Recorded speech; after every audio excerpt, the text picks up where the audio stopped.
সুপ্রিয় শিক্ষার্থীরা, কেমন আছো তোমরা? আশা করছি ভালো আছো। অনলাইন ক্লাসে তোমাদের স্বাগত। আজকের পাঠ হচ্ছে বাংলা। তো বাংলায় তোমাদের আমি আজকে সংকল্পটাই পড়াবো পুনরায়, যদিও এটা আগে পড়িয়ে দিয়েছিলাম, তারপর পুনরায় আমি সংকল্পটা পড়িয়ে দেবো। সংকল্প হচ্ছে কবিতা, কাজী নজরুল ইসলামের লেখা একটা কবিতা। কাজী নজরুল ইসলাম প্রথমে আমি তারপর তার জীবনী সম্পর্কে পড়বো। কাজী নজরুল ইসলাম পশ্চিমবঙ্গের বর্ধমান জেলার চুরুলিয়া গ্রামে জন্মগ্রহণ করেন। তার জন্ম হচ্ছে কত সালে? 25শে মে 1899 খ্রিস্টাব্দে। বাংলা হচ্ছে 11ই জ্যৈষ্ঠ 1306 সালে তিনি জন্মগ্রহণ করেন। তিনি মূলত খুব দরিদ্র পরিবার জন্মগ্রহণ করেছিলেন। তিনি লেখাপড়া তেমন একটু বেশি করতে পারেননি দারিদ্রতার কারণে। তাকে নানা জায়গায় কাজ করতে হয়েছিল তার জীবন ধারণের তাগিদে। তো দেখো তাকে কি করা হয়েছে, তার অধিকাংশ কিন্তু কবিতা বা তার অধিকাংশ রচনাই হচ্ছে মূলত বিদ্রোহ নিয়ে। তিনি তিনি কি করেছেন, তিনি সেজন্য তাকে কি করা হয়েছে, বিদ্রোহী কবিতা হিসেবে আখ্যায়িত করা হয়েছে। বিদ্রোহী কবি হিসেবে কি করা হয়েছে, আখ্যায়িত করা হয়েছে। ঠিক আছে, তার যে উপন্যাস, গল্প, এগুলো মূলত সবগুলো হচ্ছে দেশভিত্তিক। ঠিক আছে, সেই জন্য কি করা হয়েছে, তাকে বিদ্রোহী কবি হিসেবে আখ্যায়িত করা হয়েছে। তিনি আমাদের বাংলাদেশের জাতীয় কবিও বটে। তিনি কি করেছেন, তোমাদের জন্য কিছু কবিতা, গান, ছড়া লিখেছেন। ছড়া, কবিতা, নাটক, গান লিখেছেন। এছাড়া তিনি কি লিখেছেন, অগ্নিবীণা লিখেছেন। তার কাব্যগ্রন্থগুলো বিষের বাসি, ছিঙে ফুল তার হচ্ছে বিখ্যাত কাব্য। ঠিক আছে, তার বিখ্যাত কাব্য হচ্ছে কি অগ্নিবীণা, বিষের বাসি, ঝিঙে ফুল। তিনি মৃত্যুবরণ করেন 1976 খ্রিস্টাব্দে 29শে আগস্ট, 12ই ভাদ্র 1383 সনে তিনি ঢাকায় মৃত্যুবরণ করেন। তো এই যে আমরা এখন যে সংকল্পটা পড়বো, সংকল্প মানে হচ্ছে প্রতিজ্ঞা করা, কোনো কিছু প্রতিজ্ঞা করাই হচ্ছে এর মধ্যে সংকল্প। তো সংকল্পে কবিতার প্রথমে তোমাদের যে কাজটা করতে হবে, মূল ভাবটা শিখে ফেলতে হবে। কেন শিখতে হবে? এই যে আমি দেখো এখানে এই অংশে একটা কবিতা অংশ থেকে প্রশ্ন উত্তর 11 নম্বর প্রশ্ন তোমাদের মধ্যে তোমাদের পরীক্ষায় আসে 11 নম্বর প্রশ্নের মধ্যে। দেখো আমি বইয়ে তোমাদেরকে দেখিয়ে দিচ্ছি। তোমাদের যে মডেল কোয়েশ্চেন গুলো দেওয়া আছে পিছনে, তোমাদের এই যে বাংলা ব্যাকরণ বইয়ের মডেল কোয়েশ্চেন গুলো দেওয়া আছে। দেখো নিচের কবিতা অংশটুকু পড়ে 11 নম্বরে নিজের কবিতাংশটুকু পড়ে প্রশ্নগুলোর উত্তর দাও। দেখেছি এখানে একটা কি দিয়েছে, ছোট করে একটা কয়েকটা কবিতার লাইন তুলে দিয়েছে। এরপরে কি করেছে, এরপরে 3টা প্রশ্ন দিয়েছে। তার মধ্যে একটা প্রশ্ন, 2 নম্বর প্রশ্ন দেখো, কবিতাংশটুকু মূল ভাব লেখো। ঠিক আছে, এই জন্য মূল ভাবটা তোমাদেরকে শিখতে বলছি। 11 নম্বর প্রশ্নের মধ্যে তোমাদের কি হবে, মূল ভাবটা আসবে। 11 নম্বর প্রশ্নটা অবশ্যই আসবে পরীক্ষায়, তার জন্য মূল ভাবটা অবশ্যই শিখতে হবে। তোমাদের দুটো কবিতা দেওয়া আছে, একটা হচ্ছে সংকল্প, একটা হচ্ছে ফুটবল খেলোয়াড়। এই দুটো অংশের মূল ভাবটা ভালো করে শিখে ফেলবে। ওই দুটো অংশ কবিতা থেকে যে কোনো একটা কবিতা 11 নম্বরের মধ্যে আসতে পারে। কবিতাটা মুখস্থ করার দরকার নেই, শুধুমাত্র শব্দার্থগুলো শিখবে, মূল ভাব শিখবে। সমার্থক শব্দ এক কথায় প্রকাশ, শব্দ শিখবে, সমার্থক শব্দ পাবে, এক কথায় প্রকাশও পাবে। এগুলো আগেও বলা হয়েছে, বারবার করে বলছি। কবিতার যে ভিতরে যুক্ত বর্ণগুলো আছে, যুক্ত বর্ণগুলো খুঁজে বের করে এগুলোকে ভেঙে শব্দ গঠন করে বাক্য রচনা করার পাশে চর্চা করবে এগুলো। আর প্রশ্নোত্তরগুলো তোমাদের যে তোমাদের সহায়িকা আছে, সেই সহায়িকায় সেট ভিত্তিক যে প্রশ্নোত্তরগুলো আছে এগুলো শিখে ফেলবে। এবং কবিতাংশ থেকে প্রশ্নোত্তরটা একটু আগে বললাম, 11 নম্বরে যে কবিতাংশ থেকে একটা কবিতাংশ দেওয়া থাকবে, ওখান থেকে 3টা প্রশ্ন তোমাকে লিখতে হবে। এটাই মূলত হচ্ছে কবিতাংশ থেকে প্রশ্নোত্তর। ক, খ, গ প্রশ্ন 3টা লিখতে হয়। এবার চলো আমি মূল পাঠে চলে যাচ্ছি। সংকল্প, কাজী নজরুল ইসলাম। সংকল্প কে লিখেছে? কাজী নজরুল ইসলাম। থাকবো না গো বদ্ধ ঘরে, কি আমি বদ্ধ মানে কি বন্ধ ঘরে, কি আমি থাকবো না, দেখবো এবার জগৎটাকে। এবার কি করবো, আমি জগৎটাকে ঘুরে ঘুরে দেখবো, পৃথিবীটাকে ঘুরে ঘুরে দেখবো। কেমন করে ঘুরছে মানুষ যুগান্তরের ঘূর্ণিপাকে। যুগান্তরের ঘূর্ণিপাকে কি করছে মানুষ, কিভাবে ঘুরছে, যুগ থেকে যুগ মানুষ কিভাবে ঘুরছে, সেটা আমি কি দেখতে, সেই রহস্যটা উদ্ঘাটন করতে চাই। দেশ হতে দেশ দেশান্তরে ছুটছে তারা কেমন করে, কিসের নেশায় কেমন করে, মরছে যে বীর লাখে লাখে। দেশ হতে দেশান্তরে তারা কিভাবে ছুটছে, কিসের নেশায় ছুটছে, মরণকে পর্যন্ত তারা পরোয়া করছে না। কি এমন আছে এটার মধ্যে, সেটা সে কি করতে চায়, সে উদ্ঘাটন করতে চায়। কিসের আশায় করছে তারা বরণ মরণ যন্ত্রণাকে, কি এমন কিসের আশায় তারা কি করছে, মরণকে পর্যন্ত মরণ যন্ত্রণাকে কি করছে, সহ্য করছে, মরণ যন্ত্রণাকে কি করছে, স্বাগত জানাচ্ছে। হাউই চড়ে চায় যে থেকে চন্দ্রলোকের অচিনপুরে, শুনবো আমি ইঙ্গিত কোন মঙ্গল হতে আসছে উড়ে।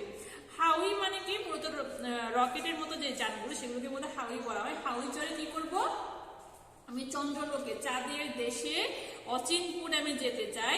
সেখানে আমি শুনবো কোন মঙ্গল গ্রহ থেকে কি ইঙ্গিত আসে সেগুলো কি করতে চাই, সেই শুনতে চাই, এটা একটা আগ্রহ। পাতাল ফেরে নাম বলিছে উঠবো আবার আকাশ ফুরে। পাতাল আমাদের যে নিচে যে পাতাল আছে সেই পাতাল ফেরে সে নিচে নামতে চায়, আবার কি আকাশ ফুরে কি সে মাটিটা ফুরে সে আবার আকাশে উঠতে চায়। বিশ্বজগৎ দেখবো আমি আপন হাতের মুঠোয় পুরে। বিশ্বজগৎটাকে কি করবো আমি ঘুরে ঘুরে নিজের হাতে নিয়ে ঘুরে ঘুরে দেখতে চাই, বিশ্বটাকে ঘুরে ঘুরে দেখতে চাই। এই যে এখানে কি আছে কবিতার একটা সারমর্ম, মানে যে মূল বিষয়টা কি এই কবিতার মধ্যে, কবিতার মূল বিষয়টা কি কি বলা হয়েছে এই কবিতায়, এই মূলভাবের মধ্যে সেটা দেয়া আছে, এটা অবশ্যই শিখবে। শব্দার্থগুলো শিখে ফেলবে। সংকল্প মানে কি দেয়া আছে এখানে, সংকল্প মানে প্রতিজ্ঞা দেয়া আছে, সংকল্প প্রতিজ্ঞা। বদ্ধ বন্ধ, দেখো এখানে বদ্ধ কি আছে, বদ্ধ শব্দের অর্থ হচ্ছে বন্ধ। তারপর হচ্ছে যুগান্তর, যুগান্তর মানে হচ্ছে যুগ হতে যুগ, যুগান্তর মানে কি যুগ থেকে যুগ যেটাকে বলা হয় সেগুলোকে মূলত যুগান্তর, অন্য যুগ বা সময় যেটাকে বলে, অন্য যুগ বা সময় সেটাকে মূলত কি বলা হয়, যুগান্তর বলা হয়ে থাকে। এরপরে কি আছে, এরপরে দেয়া আছে দেশান্তর। দেশান্তর মানে কি, দেশান্তর হচ্ছে অন্য দেশ। দেশান্তর শব্দের অর্থ কি, অন্য দেশ, ঠিক আছে। দেশান্তর হচ্ছে অন্য দেশ।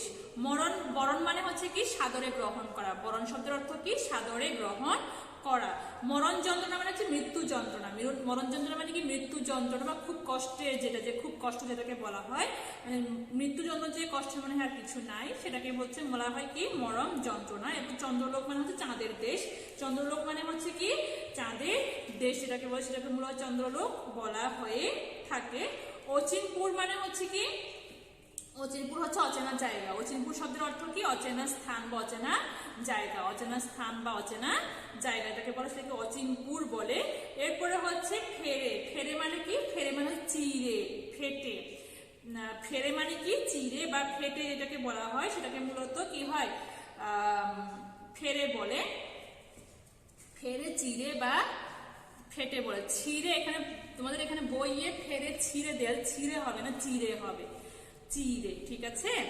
তারপরে শব্দার্থ তো বললাম, শব্দার্থগুলো পড়লে তুমি এখান থেকে কি পাবে, তুমি এখান থেকে সমার্থক শব্দ পাবে, পাশাপাশি কি পাবে, পাশাপাশি তুমি এক কথায় প্রকাশও পাবে।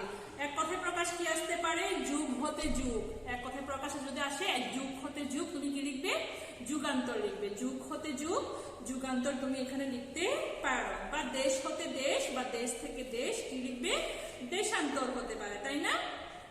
বা অন্য দেশ হতে পারে কি দেশান্তর, অন্য দেশ দেশান্তর হতে পারে। যেমন ধরো মরণের মতো যন্ত্রণা কি হতে পারে, মরণ যন্ত্রণা, মরণের মতো যন্ত্রণা মরণ যন্ত্রণা। চাঁদের দেশ চন্দ্রলোক, এক কথায় প্রকাশ কি হতে পারে, যদি এক কথায় প্রকাশ চাঁদের দেশ আছে আসে, চাঁদের দেশ আসে, ওই ক্ষেত্রে কি লিখতে পারো তুমি চন্দ্রলোক লিখতে পারো। যে স্থান অচেনা, অচেনা স্থান বা যে স্থান অচেনা, তাহলে কি লিখবে অচিনপুর। তারপর হচ্ছে তীব্র ইচ্ছা, আমরা যে প্রতিজ্ঞা করেছি সংকল্প, সেই সংকল্পই হচ্ছে কি তীব্র ইচ্ছা বা প্রতিজ্ঞা, ঠিক আছে। যে কোনো একটা লিখলে যে সংকল্প, তীব্র ইচ্ছা, সংকল্প, প্রতিজ্ঞা, যে কোনো একটা এক কথায় প্রকাশ লিখলে চলবে। অত্যধিক সাহসী দুঃসাহসী, অত্যধিক সাহসী দুঃসাহসী এভাবে কি করতে পারো তুমি এক কথায় প্রকাশগুলো চাইলে এখান থেকে পড়তে পারো এভাবে। তাহলে আমরা কি করবো, যুক্ত বর্ণ, যুক্ত বর্ণ কি করবো এবার, যুক্ত বর্ণের মধ্যে দেখো এখানে সংকল্প যেটা দেওয়া আছে, সংকল্পের মধ্যে এখানে যুক্ত বর্ণ আছে, দেখেছো লয়পটা কি একটা যুক্ত বর্ণ, বদ্ধ দৈর্ঘ একটা যুক্ত বর্ণ, তারপরে কি যুগান্তরে দন্ত নয়তো একটা যুক্ত বর্ণ, দেশান্তরে দন্ত নয়তো যুক্ত বর্ণ, ঠিক আছে।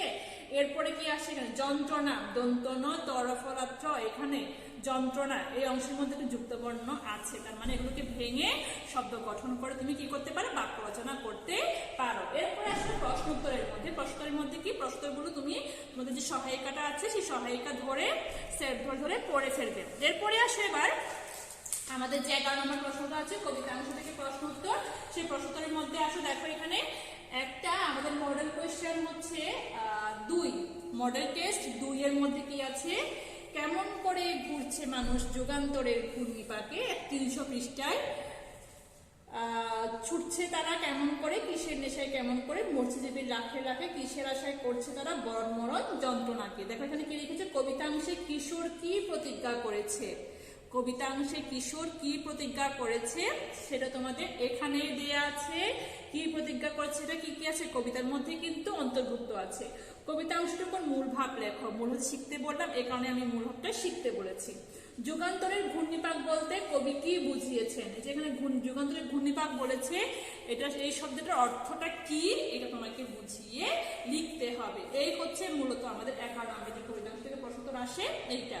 তো এখান থেকে ফুটবল খেলোয়াড় থেকেও আসতে পারে এটা, কিংবা তোমার সংকল্প থেকেও আসতে পারে, যে কোনো একটা টপিক থেকে আসতে পারে। আশা করছি আমার আজকের ক্লাসটা বুঝতে পেরেছো।